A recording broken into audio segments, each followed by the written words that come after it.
एक बार यूजी कृष्णमूर्ति चले गए थे रमण महर्षि के पास और उनसे पूछा उन्होंने कि क्या आप मुझे एनलाइटेंड कर सकते हैं। तो रमण बोलते हैं, बिल्कुल कर सकता हूँ। क्या तुम उसको ले सकते हो? क्या हमारे अंदर में वो कैपेसिटी है, वो रिसेप्टिविटी है, क्या वो सेंसिटिविटी है? नमस्कार दोस्तों, स्वागत है आपका डीप नॉलेज में। आज एक सवाल आया है, क्या भगवान की भक्ति करने का ये सबसे ज़्यादा सही समय है या नहीं, ख़ास तौर से कलयुग का। और जिस भगवान के बारे में पूछा गया है वो हैं आपके और हमारे सबसे फेवरेट श्री हनुमान। एक मित्र ने पूछा है कि क्या ये कलयुग का सबसे बेकार टाइम नहीं चल रहा है, और क्या शास्त्रों के हिसाब से हमें भगवान की भक्ति इसी समय नहीं करनी चाहिए। और उन्होंने ये भी पूछा है, क्या भगवान की हनुमान चालीसा से या उनके कुछ खास मंत्रों से हमें कोई स्पेशल फ़ायदे नहीं हो सकते हैं? क्या ये सबसे सही तरीका नहीं है अपने आप को स्पिरिचुअल रास्ते पे ले चलने का? हमारे सवालों में ही हमारे जवाब छुपे होते हैं। हम जब किसी से सवाल पूछते हैं तो हम क्या एक्सपेक्ट करते हैं, जवाब या वो चीज़ जो हम सुनना चाहते हैं? सबसे पहले मैं चाहता हूँ आप इन 3 चीज़ों के बीच में डिफरेंस समझ लें। गुरु, सदगुरु और ईश्वर। गुरु वो होता है जो थियरी पढ़ता है और पढ़ाता है। उसने अभी तक प्रैक्टिकल्स के साथ या तो काम नहीं किया, या उसका टाइम नहीं आया, या उसको लगता है अभी भी पूरी तरह से थियरी समझ में नहीं आई है, लेकिन जो कुछ भी थोड़ा बहुत समझ में आ गया वो पढ़ा रहा है। जैसे सभी स्कूलों में टीचर्स पढ़ाते हैं, बिजनेस के स्कूल में टीचर्स बिजनेस पढ़ाते हैं, मेडिकल कॉलेज में टीचर्स डॉक्टरी पढ़ाते हैं, इंजीनियर कॉलेज में टीचर्स मशीनें पढ़ाते हैं, लेकिन खुद वो इंजीनियर्स नहीं होते बहुत बार। तो ये तो हो गया गुरु। ऐसे ही कुछ स्पिरिचुअल गुरुज होते हैं जो कहीं से कुछ पढ़ते हैं, उसके बाद वो पढ़ाते हैं। उनके पास प्रैक्टिकल एप्लीकेशन का ऑलमोस्ट ज़ीरो नॉलेज होता है। उसके बाद आते हैं सदगुरु। सदगुरु वर्ड्स नहीं होते। सदगुरु वो होते हैं जो खुद प्रैक्टिकल एप्लीकेशन हैं, जिनकी लाइफ का एक और एक पर्पज़ रहा है कैसे वो मुक्त हो जाए, फ्री हो जाए। और यही होना चाहिए आपका सही गाइड। और तीसरी बात करते हैं ईश्वर की। ईश्वर कहीं बाहर नहीं है। ईश्वर आपके ही अंतस में है, आपके ही शरीर में है, आपके ही कॉन्शियसनेस में है। अब क्या भगवान हनुमान जी की भक्ति करने का सही समय है या नहीं है? आज से 1000 साल पहले या आज के 500 साल बाद कोई भी ऐसा समय नहीं होगा जब आप किसी भगवान की भक्ति करें और वो गलत समय हो। लेकिन आपको ये पूछना पड़ेगा, इस भक्ति के पीछे आपका मोटिव क्या है? क्योंकि आपने उस बात को सुना तो वो चीज़ तुरंत भक्ति बन नहीं गई। आप उसके बारे में पूछ रहे हैं और इस भक्ति के लिए आप मोटिवेटेड हो रहे हैं किसी वीडियो को देख करके, किसी किताब को पढ़ के, और अभी भी वो थॉट एक्शन नहीं बना। इसका मतलब ये है कि अभी भी डाउट है, और डाउट अपने असर देता है। अगर भक्ति करने का मन करे तो करिए, लेकिन भक्ति किस लिए, उसका पर्पस क्या है? मेरे हिसाब से जो लोग भी स्पिरिचुअल रास्ते पे चलते हैं उसके सबसे लोएस्ट लेवल पे, और जब मैं लोएस्ट बोलता हूँ तो नीचे वो छोटा या बड़ा नहीं होता। लोएस्ट मतलब जैसे घर में एक बच्चा पैदा होता है तो उसको चलने के लिए एक ट्राईसाइकिल दे देते हैं हम लोग, क्योंकि उसके पैर मजबूत नहीं होते। ठीक ऐसे ही जो लोग स्पिरिचुअल रास्ते पे शुरुआत कर रहे हैं उनके लिए कॉन्सेप्ट्स थे देवी और देवताओं के, क्योंकि उनकी लाइफ को पढ़ के, उनसे इंस्पायर्ड होकर के हमको राइट वैल्यूज़ पता चलती हैं। तो अच्छी बात है अगर आप हनुमान की चालीसा पढ़ते हैं और आपके मन को शांति मिलती है, आपको हिम्मत मिलती है, तो ये बहुत अच्छी चीज़ है। लेकिन मेरे हिसाब से ये एक ट्राईसाइकिल है, शुरुआत की स्टेज है। बचपन में जब हम लोग मैथ्स लगाते थे तो बहुत ढेर सारे सवाल लगाने पड़ते थे। तो बहुत बार मैं रेडियो चला करके अपने सवाल लगाया करता था। एकदम स्मूथली 30, 40, 50 सवाल आराम से लग जाते थे।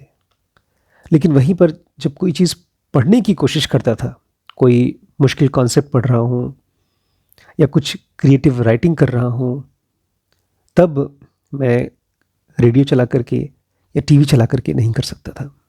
क्योंकि उस समय माइंड का पूरा कंसंट्रेशन एक जगह चाहिए होता था। स्पिरिचुअलिटी किसी से कुछ मांगना नहीं है। स्पिरिचुअलिटी है daily continuous understanding of your self. आपके मन की 24 घंटे की अंडरस्टैंडिंग, 24 घंटे की। एक भी सेकंड अगर आप चूक गए तो ऐसे ही है जैसे कि आप एक रास्ते पे चल रहे हैं, गाड़ी चला रहे हैं और आप उससे नीचे उतर गए। और अगर आपको लगता है कि आप किसी देवी या देवता की प्रार्थना करके आपको खुद को समझने में हेल्प मिल रही है, तो you are most welcome, you can do it. अब एक और बात, क्या कुछ खास मंत्र हो सकते हैं जिनकी जप करके हम किसी भगवान की, जैसे हनुमान जी की एनर्जी को एक्टिवेट कर सकते हैं? बिल्कुल कर सकते हैं, लेकिन क्या आप करना चाहते हैं? और अगर करना चाहते हैं तो उससे क्या चाहते हैं? अगर आप कोई फोर्स को एक्टिवेट करते हैं तो उससे आप क्या चाहते क्या है? नेचर में फोर्स है। आग जब बड़ी होती है तो सब कुछ जला सकती है। पानी की फोर्स जब बढ़ती है तो सब कुछ डुबा सकती है। हवा आंधी बन सकती है। ये सब नेचर की फोर्सेस हैं। और जब आप एक ऐसी एंटिटी जो अपने आप में हजारों लाखों एटॉमिक बॉम्ब से भी ज़्यादा ताकतवर है, हनुमान, उनकी एनर्जी को अगर आप एक्टिवेट करेंगे तो उनसे चाहते क्या हैं? मैं बताऊं, आप चाहते हैं पावर। अब तक आप फिजिकल वर्ल्ड में चाहते थे पैसे की पावर या तो पॉलिटिकल पावर, लेकिन अब आप उससे बोर हो गए हैं। अब आपको चाहिए स्पिरिचुअल पावर। और स्पिरिचुअल रास्ते पे सभी गुरुओं ने ये कहा है, idea of power is the most dangerous thing. क्योंकि दिक्कत ये नहीं कि हनुमान अपनी पावर आपको देंगे, नहीं, वो बिल्कुल देंगे, लेकिन क्या आप उसको संभाल पाएंगे? एक बार यूजी कृष्णमूर्ति चले गए थे रमण महर्षि के पास और उनसे पूछा उन्होंने कि क्या आप मुझे एनलाइटेंड कर सकते हैं? तो रमण बोलते हैं, बिल्कुल कर सकता हूँ। क्या तुम उसको ले सकते हो? क्या हमारे अंदर में वो कैपेसिटी है, वो रिसेप्टिविटी है, क्या वो सेंसिटिविटी है? योग में, स्पिरिचुअलिटी में जो सबसे बड़ी पावर है और जो सबसे सेफ पावर है वो है the power of self understanding. खुद को जानने की पावर, दूसरे को नहीं, खुद को जानने की। और जब कभी आप खुद को नहीं समझ पा रहे हैं, कंफ्यूज्ड हो रहे हैं, परेशान हो रहे हैं, तो एक और पावर है और वो है the power of surrendering. Can you surrender? पूछा है कि नेचर में बहुत से जियो मैग्नेटिक चेंजेस आ रहे हैं जिसकी वजह से पूरी दुनिया में हाहाकार मचा हुआ है। ढेर सारी नेगेटिव असर देखे जा रहे हैं, तूफान, कोविड, लोगों के मर्डर हो रहे हैं और बहुत सी बुरी बुरी चीज़ें हो रही हैं और बहुत सी अच्छी चीज़ें हो रही हैं। लोग स्पिरिचुअलिटी में इंटरेस्टेड हो रहे हैं, तो क्या हमें उसका फ़ायदा नहीं उठाना चाहिए? कब तक फ़ायदे और नुकसान के तरीके से सोचेंगे? इस फिजिकल वर्ल्ड में आप जो कुछ भी पा जाएं वो सब नुकसान है। इसलिए कृष्ण क्या कहते हैं भगवत गीता में कि अर्जुन, एक योगी इस दुनिया में बुरे कर्म का फल तो छोड़ता ही छोड़ता है, अच्छे कर्मों का फल भी छोड़ देता है। यहां पर फिजिकल वर्ल्ड में सब कुछ ड्रामा चल रहा है। आप छोटे ड्रामा को छोड़कर बड़ा ड्रामा खेलना चाहते हैं तो आपकी मर्जी, लेकिन इस चक्कर में कहीं ऐसा ना हो जाए कि आप इसी दलदल में, इस फिजिकल वर्ल्ड की माया के दलदल में फंसे रहें और कई जन्मों के लिए फंस जाएं। हनुमान कौन थे? हनुमान थे भगवान राम के भक्त और एक बहुत समझदार इंसान। और राम कौन थे? राम थे एक फॉर्मलेस, सेल्फलेस, ईगोलेस स्टेट। वो खुद एक ट्रूथ थे, एक डिवाइन फ्रैगमेंट थे। जब कहीं से कोई विचार लेते हैं आप, कहीं कोई वीडियो देखते हैं या मन में कोई विचार आता है, उस विचार का आपके ऊपर एक असर पड़ता है। या तो वो आपके अंदर में डाउट क्रिएट करता है या क्लैरिटी देता है। और बहुत बार तो विचार हमको डिज़ायर देते हैं, सूक्ष्म डिज़ायर। और स्पिरिचुअलिटी है एंडिंग ऑफ ऑल डिज़ायर।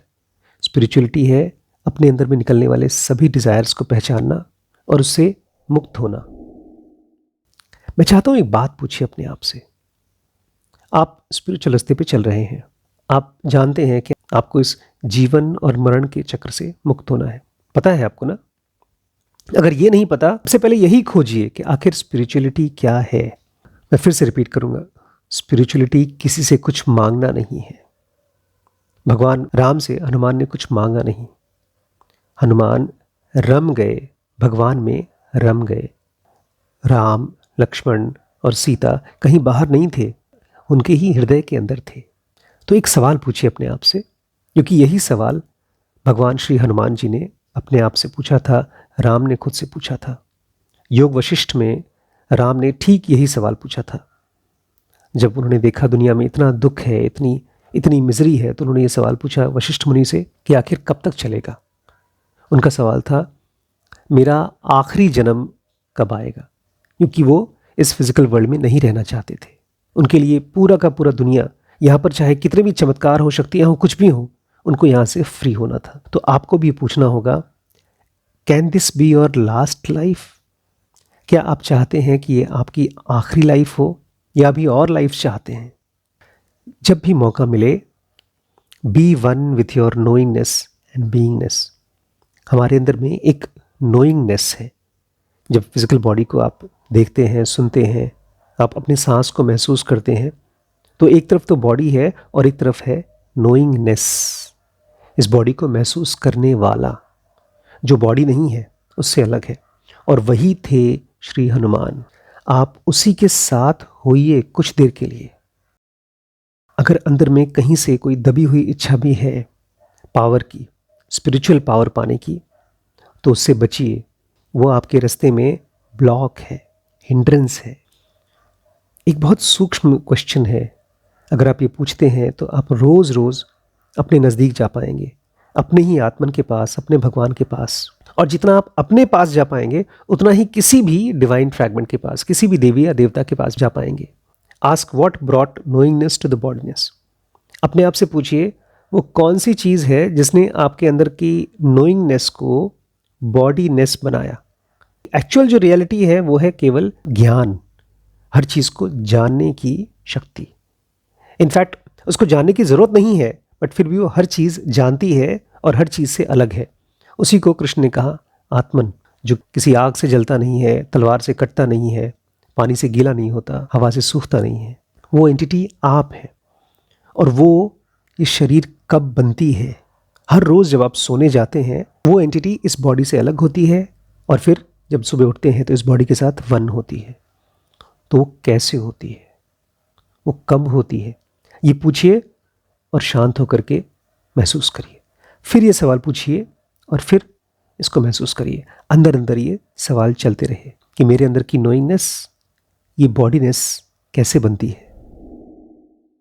जैसे जैसे आप इस रास्ते पे चलेंगे, स्पिरिचुअल रास्ते पे चलेंगे, आपकी यात्रा अकेले होगी।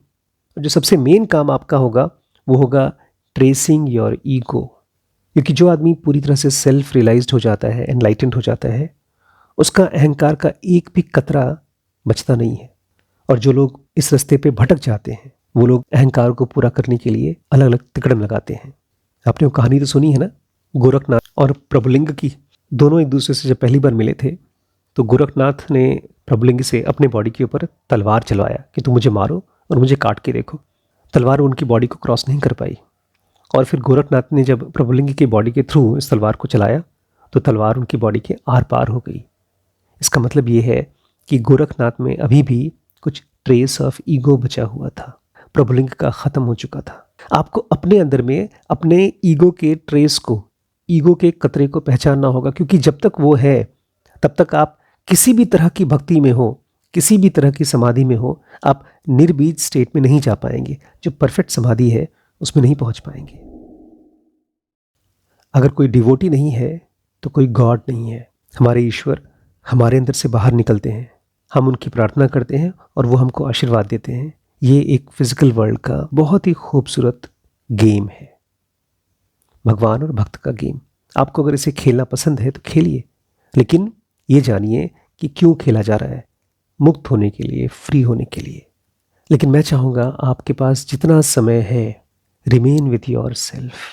अपने साथ रहिए, अपने विचारों के साथ नहीं, अपने साथ। जब विचार चलें, उनको पहचान कर उनको बोलिए तुम रुको, मैं अपने पास जा रहा हूँ। मन बार बार कहेगा दूसरों में इन्वॉल्व होने के लिए। पहले हम लोग घर परिवार के लोगों में इंटरेस्टेड होते थे, दोस्तों में इंटरेस्टेड होते थे, स्ट्रेंजर्स में इंटरेस्टेड होते थे। अब हम देवी और देवताओं में इंटरेस्टेड हैं, और ख़ास मौक़ों पर, क्योंकि हम चाहते हैं उनसे कुछ। तो मेरी आपको ये सलाह है, don't get interested in others, always be with your self. Mind की एक और बड़ी गंदी आदत है, वो 24 घंटे दूसरों से खुद को कंपेयर करता रहता है। मेरी सलाह इसमें बड़ी सिंपल है, जो कुछ भी ग्रेट या अच्छी चीज़ हो सकती है वो दूसरे के पास रहने दीजिए। खुद आम आदमी हो जाइए, बेसिक सिंपल आदमी। अगर मंत्र जप से आपको फ़ायदा मिलता है तो मंत्र जप करिए, लेकिन साइलेंटली, किसी को बताइए मत।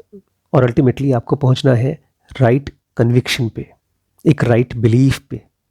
वो बिलीफ जिसने आपके गुरु को मुक्त किया, और वो बिलीफ है I am formless, I am not this body. जब आप खुद ही ये बॉडी नहीं है तो जिसकी प्रार्थना कर रहे हैं वो बॉडी कैसे हो सकता है? मन की कल्पनाओं से बचिए। जब भी कोई भी कर्म कर रहे हैं उसके पीछे फल की इच्छा को पकड़िए, वही है आपका अहंकार। जब तक अहंकार है तब तक भक्ति नहीं है। ठीक है? अगर आपको इस वीडियो से कुछ समझ में आया हो तो इस चैनल को सब्सक्राइब करके, कुछ कोर्सेज कराते हैं हम लोग जो आपको हेल्प करता है खुद को समझने में। अपने दोस्तों के साथ शेयर करिए ताकि उनको भी कुछ कायदे की बात समझ में आए। ठीक है?